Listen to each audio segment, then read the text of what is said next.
Hello, good morning. Today's discussion is going to be on A Rose for Emily by William Faulkner. We're also going to talk a little bit about quotation formats and how to quote the text in your essays correctly with MLA style. So first let's talk, oh God, the quotation formats is not that exciting. Let's get it out of the way. A few things to remember about when you are quoting the story or any other text in your essay. First of all, we're using MLA style, and you have to be really careful when you're doing a quote that you get the words exactly right, spelled exactly right, punctuation exactly as it was in the text. You need to be careful who you're quoting. Make sure that you quote them correctly, the right page number, right name. And you've got to be careful to quote things that you're using. Occasionally it may pop in essentially to the text as sort of not quite a paraphrase, but something that needs to be quoted. You'll find this more in research papers, but it can occur as well in an analytical essay. So make sure that if you are using or borrowing any of the text, that it's in quotations, or you make it clear that it's a paraphrase.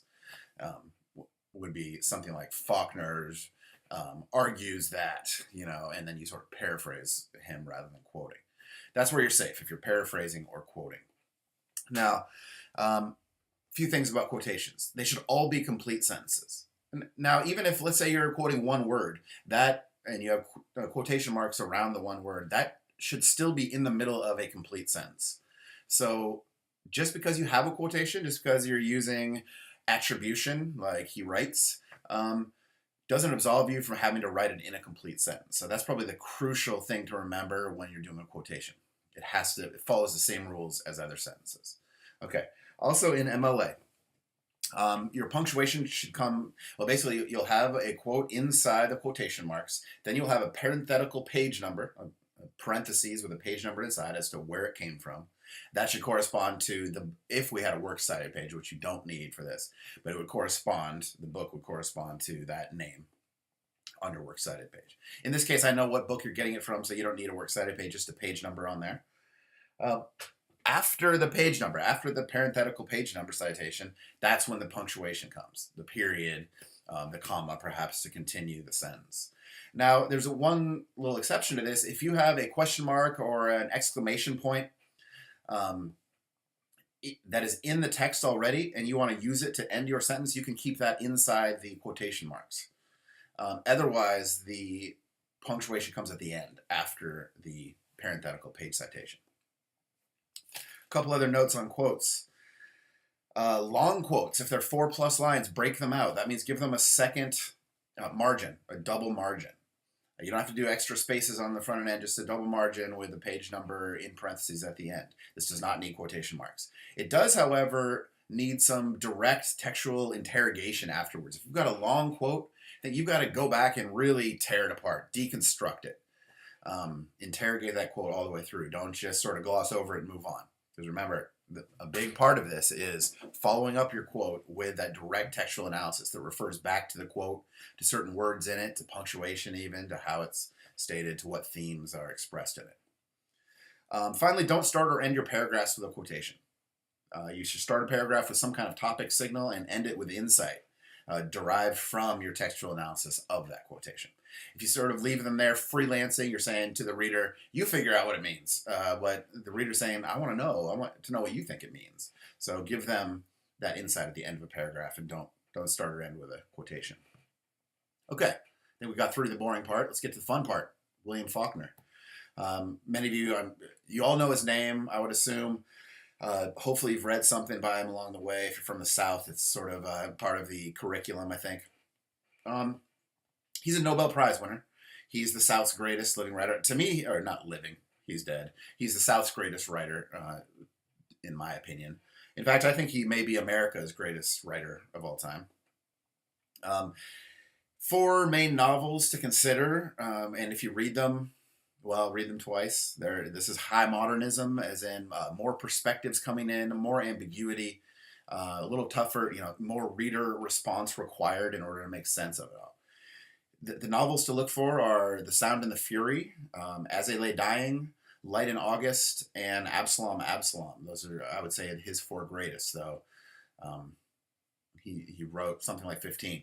Most of his stories, including this stories and books, including A Rose for Emily, take place in Yoknapatawpha County. Extra credit if you can spell that right. Yoknapatawpha is fictional and is apparently patterned after Oxford, Mississippi, where Faulkner grew up. A lot of the personages and towns are sort of somewhat biographical and relate to real world places, but he's also using them as a fictional world that he populates. In A Rose for Emily, written in 1930 and Faulkner's first national magazine story, you're seeing some of the themes that come out in a lot of his writing. And part of it is he's always writing about the South. He's always writing about the South and its history, and history from revolutionary times up through especially the Civil War and Reconstruction and the effect of slavery and Reconstruction on the South. That's not his only theme, and it would be didactic if we said that this is all this is about. It's also about aristocracy. It's about hereditary obligations in a town. It's Gothic. It's about murder. It's about betrayal.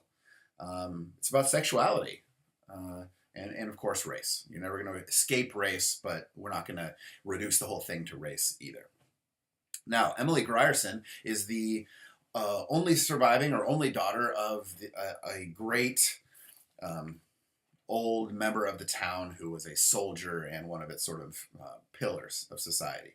He's a tough guy. The image we have of old Mr. Grierson is on a bullwhip in front of the house as suitors come up. You can imagine just how lucky Emily got when a suitor would come to the house and see her in the doorway, but also see her father on a horse with a bullwhip in between them.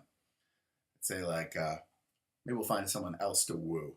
So it's not such a surprise that Emily becomes what's called at the time a spinster, a single woman living alone. She's still sort of Southern aristocracy, even though she doesn't have a lot of money left. She doesn't venture into the town. She's not part of society. She insists that she doesn't have to pay taxes because they were remitted, quote, remitted by Colonel Sartoris, the former old mayor of the town, for her father. And the town just sort of lets her get away with it. When they come up and look to her house, they're trying to figure out what the terrible smell is, and trying to sort of bring her back into line with polite society, paying taxes and not stinking up the whole neighborhood. And when they go looking, they don't figure out what that smell is. In fact, they just sprinkle lye around the outside of the house to sort of cover up the smell and then go back away and sort of put it out of sight and out of mind. Also, part of the allegory here. You've got to be thinking an allegory, which is a system or story of metaphors. So when Emily, for example, they, rather than locate the source of the smell, the rot, they try to just cover it up and pretend it's not there. That for Faulkner is very allegorical. What is it that this southern town is trying to ignore and cover up and not deal with? What is that smell, that rot that will inevitably reappear? I'll leave that to you to consider, but we'll keep talking about that as well. One thing to notice in the story is that I've left out narratively what happens at the end, of course, but we know that Emily Grierson meets a young Yankee, let's say fairly flamboyant character who appears to mostly prefer the company of men. And homoeroticism is certainly present here in this depiction of Homer. Did I say Homer Bailey? Homer Barron. Homer Barron dresses like a northerner, a bit foppish, and he's everything that Emily Grierson is not in terms of traditional Southern masculinity. He's around town. He's sort of seems to be wooing Emily. They're seen around together, and then he just disappears. And he's gone for many, many years. Soon after, you'll note, that bad smell starts, and the town wonders what it could possibly be. After Emily's death, when the townspeople go into her house and they have to break down one of the doors upstairs, we see the source of that smell, the rot. We see the imprint even of another head next to this corpse in her house. So I don't think it's giving away too much to say that that is the body of Homer Barron. It is the source of the smell.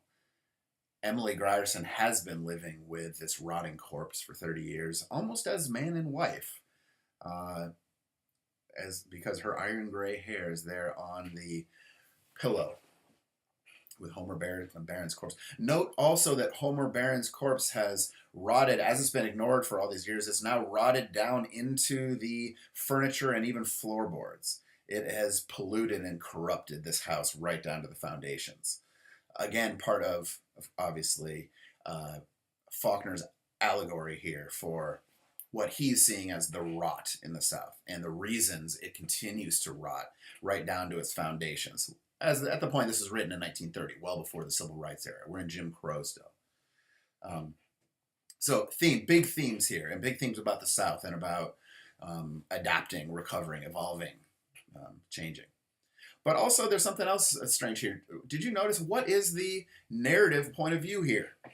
Who is the narrator? Is this first person or third? Well, the narrator is the town. So this is sort of a we narrator, a first person plural town narrator. Now, what do we think of when we think of a town's perspective? Is a town smart? Is a town fair? Well, think about it. On one hand, crowdsourcing gives you a lot of different opinions and perspectives on things. You might get something closer to truth from a crowdsourced sort of town narrator. On the other hand, what do we know about towns? They like rumors. They are prejudiced. They are dramatic. There's a lot of gossip and drama, and because of it, exaggeration and even myth making. So we have sort of an unreliable narrator here. We haven't talked about unreliable narrators as much as we should have, but we've seen a few of them along the way. We certainly saw an unreliable narrator in the Charlotte Gilman, as our narrator is slowly losing her mind. And you have to ask yourself as you're reading this, how much of this is true? How much of it is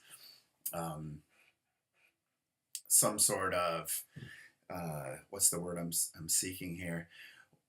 Some sort of illusion that the narrator is laboring under, some sort of madness or misperception or deception. So you're questioning it all the time. And I think Faulkner here, by using the town as a narrator, is also forcing you to question it. What do we really know? What can we gather through innuendo and nuance that perhaps the town has missed? What are some of their biases? We know that the town is not going to be necessarily up to speed with political correctness of our century. So what kind of prejudices does the town have about race, about gender and sex, about even more aristocracy and class? What kind of apology and latitude is granted to the aristocrat, to the upper class in this town and by this town? So there's a few of the major things to look at here in the story. I hope you enjoy reading it. It's a little bit of a ghost story with a creepy ending, even though we're used to even creepier stuff today. And I will see you on the blogs, and let's look into the nuances and the complications of this one going forward. Have a great weekend, and I'll check back with you on Monday morning. I'll be looking over your blogs today and tomorrow and reading over them and participating. Also take a look at the prompts. The prompts are up on Blackboard, so now is the time to look over them and start thinking what you want to write about and how you want to handle that essay. I look forward to reading those. Thank you very much. Have a great day.